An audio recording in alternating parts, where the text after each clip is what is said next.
In this video, I will show you how to load US dollars onto your Payoneer card. First of all, open any browser on your system and log into your Payoneer account. Once you're on the home page, ensure that you have some US dollars in your Payoneer account. You cannot load money onto your card using a debit card, PayPal, or any other method. To fund your Payoneer card, you must have an existing US dollar balance in your Payoneer account. Once you have checked your balance, click on the Payoneer cards option on the left side of your screen. If you have any Payoneer cards, they will be displayed here. Click on the card that you want to fund. You will see 3 dots in the lower right-hand corner of your card. Click on them and then select Top Up Settings. On the next screen, you will have the option to enable top-up for your Payoneer card.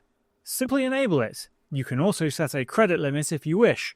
If you do not set a limit, the entire US dollar balance in your Payoneer account will be made available for use through your Payoneer card.